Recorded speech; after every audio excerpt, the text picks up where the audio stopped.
Hola a cada uno de ustedes. Es maravilloso podernos encontrar nuevamente. Hoy, 1 de abril. Quiero ofrecerles mis disculpas, mis apreciados oyentes. Les tengo en mi más alto respeto a mi amada audiencia porque no pude grabar el día de ayer. Ofrezco mis disculpas, por favor.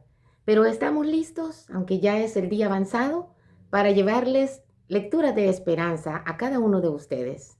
Vamos a leer en el libro de Primera de Corintios, capítulo 1, versículos 1 y 2. Dice la santa palabra: Pablo, llamado a ser apóstol de Jesucristo por la voluntad de Dios, y el hermano Sóstenes, a la iglesia de Dios que está en Corinto, a los santificados en Cristo Jesús, llamados santos, con los que en todo lugar invocan el nombre de nuestro Señor Jesucristo, Señor de ellos y Señor nuestro. La primera epístola a los Corintios fue escrita en Éfeso, donde Pablo desarrolló su ministerio durante 3 años y fue el principal centro de su actividad durante el tercer viaje misionero. La iglesia de Corinto había sido establecida durante el segundo viaje del apóstol Pablo. El apóstol pasó al menos 18 meses allí.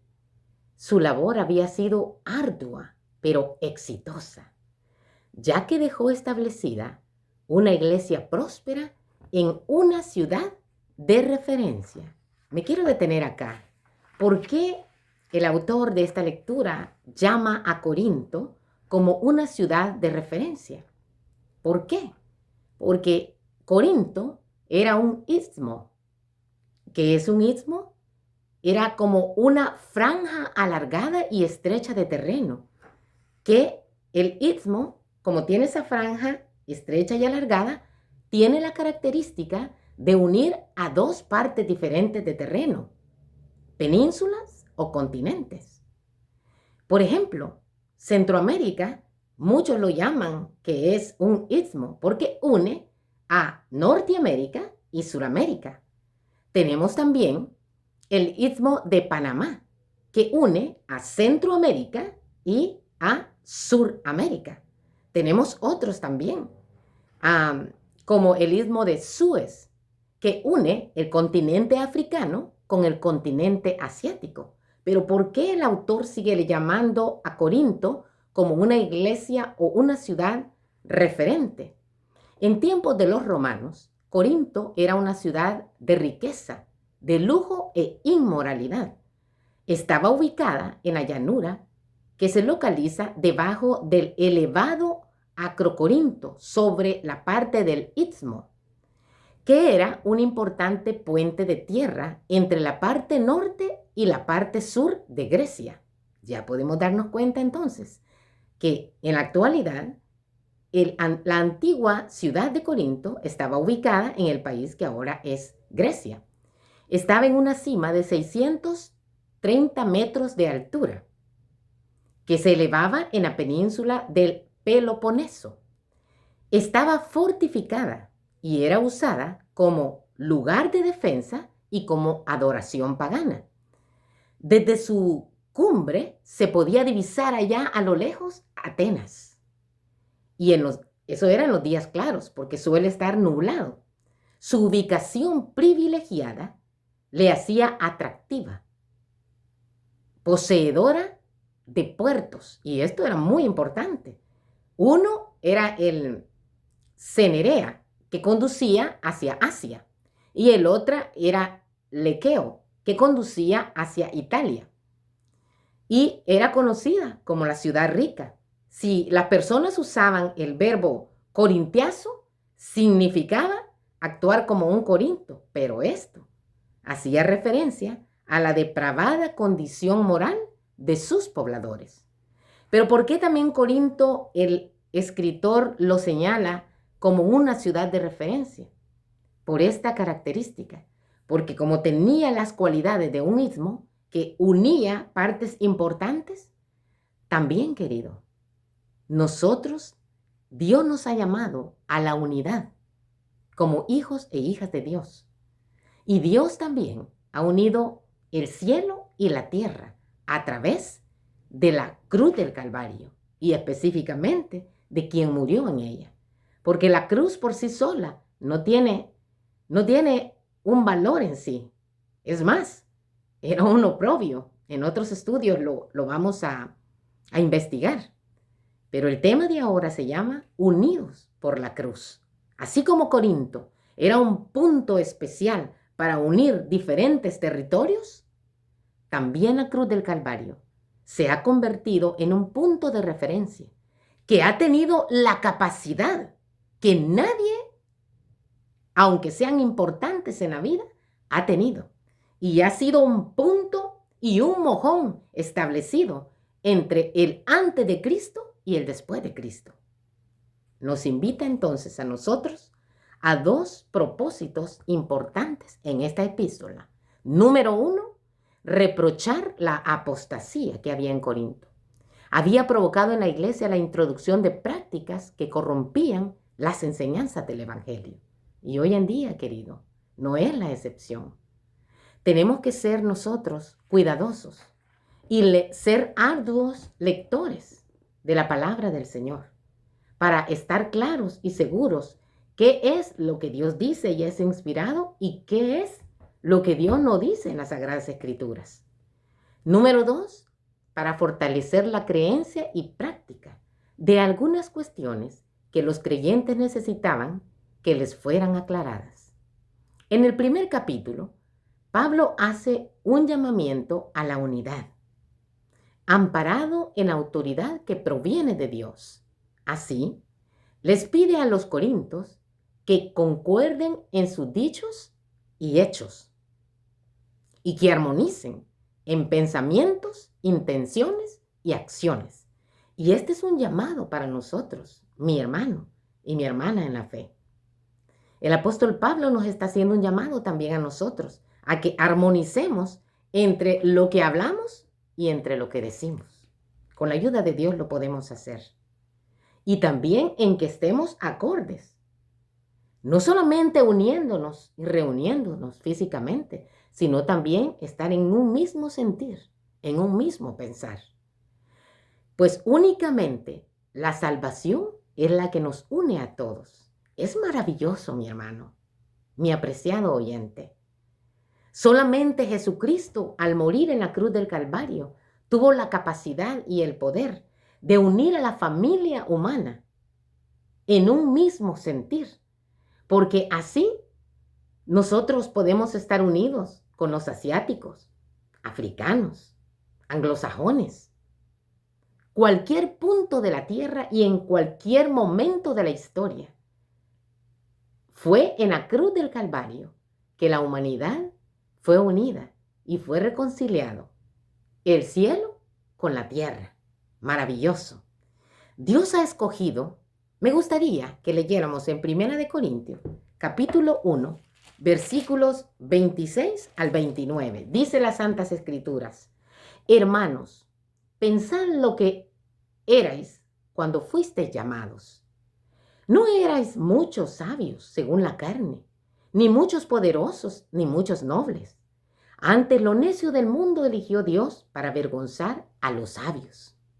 Lo débil del mundo eligió Dios para avergonzar a los fuertes.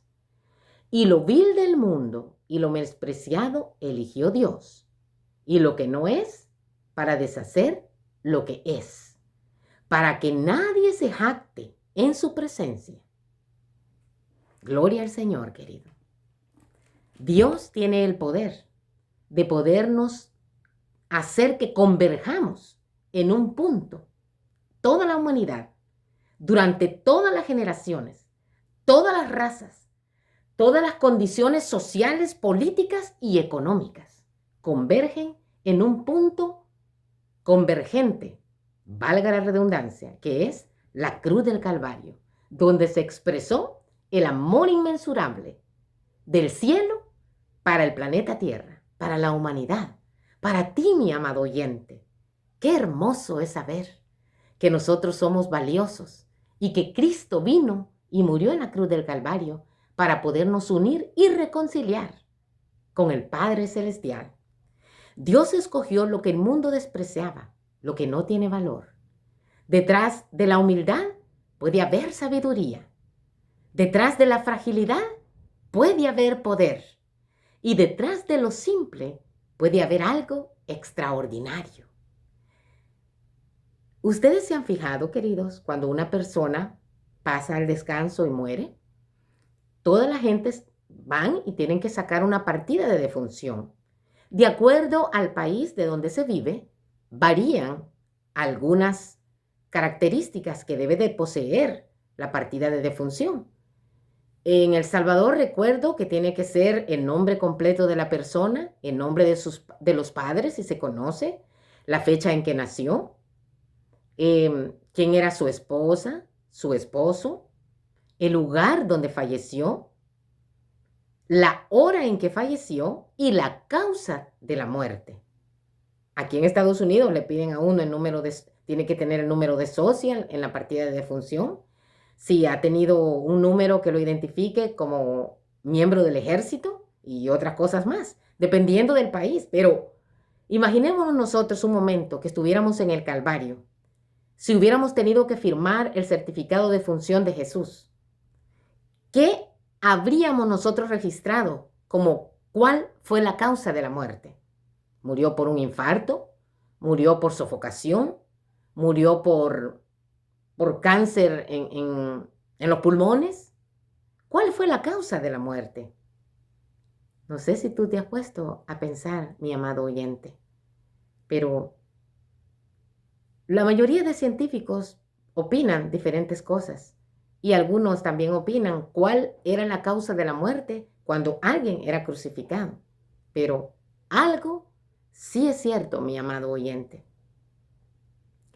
que Jesús tuvo una causa de muerte, como todos los que mueren, pero no fue una causa en sí de una falla en su organismo. Dios nos llama a nosotros a que estemos unidos, queridos, y a que tengamos cuidado y vivir una vida de santidad, de santificación, cuando venimos al conocimiento del plan de salvación. Cuando entregamos nuestra vida a Cristo, Dios nos llama a una vida apartada. Santificado no significa que tú estás en un pedestal. No significa eso, que eres intocable. Al contrario, santificado significa que me he apartado para un trabajo especial, que me he apartado para un uso específico. Y mi uso sería agradar a mi Señor Jesucristo, a quien me salvó, de quien soy y a quien pertenezco. Tú, querido que me escuchas, mi amada hermana en la fe, has sido llamada para vivir una vida de santidad. Y me dirás, tú, querido oyente, usted está hablando quizás ya algo que está incoherente, pero la palabra de Dios nos llama a vivir una vida de santidad. Y como dije, santo significa apartar algo o a alguien para un trabajo especial, particular. Y Dios nos llama para eso, querido.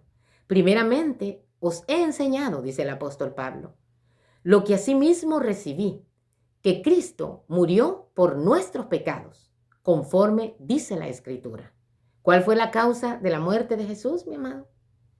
Tus pecados y mis pecados, los pecados de toda la humanidad, los que se cometieron desde Adán y Eva hasta los últimos pecados que se van a cometer cuando ya se acerque el final de todo. La cruz y el sacrificio de Cristo nos hermana para la misión. Hoy nos sugiere el escritor, antes que el día termine, pensemos en algún acto que ayude para que otro pueda convertirse de su camino que lleva al camino de santidad, que pueda convertirse a Dios. Porque conversión precisamente, querido, es hacer un giro. Tú vas caminando y marchando en una dirección, en un camino. Entonces, cuando dicen que te conviertas, significa que des un giro, una dirección que no siga la misma dirección, que gires hacia otro lugar.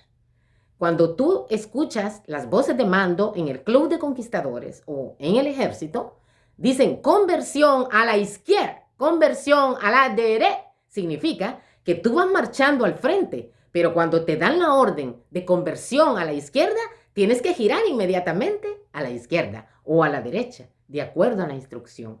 Dios también, mi amado hermano, nos hace un llamado, y a ti, querido oyente, que dejemos de caminar en la dirección equivocada en la que vamos, que dejemos de caminar lejos de Dios. Nos pide que entonces hagamos un giro, pero no un giro hacia el esplendor, hacia la riqueza como era en Corinto, hacia la idolatría, no, que hagamos un giro, que cambiemos de dirección nuestro caminar hacia la cruz del Calvario, hacia Jesucristo. Que Él quede con nosotros, mi amado, en la fe, mi amado oyente. Si Dios lo permite, nos encontraremos el día de mañana. La paz de Cristo, que supera todo entendimiento, quede con cada uno de nosotros. Amén.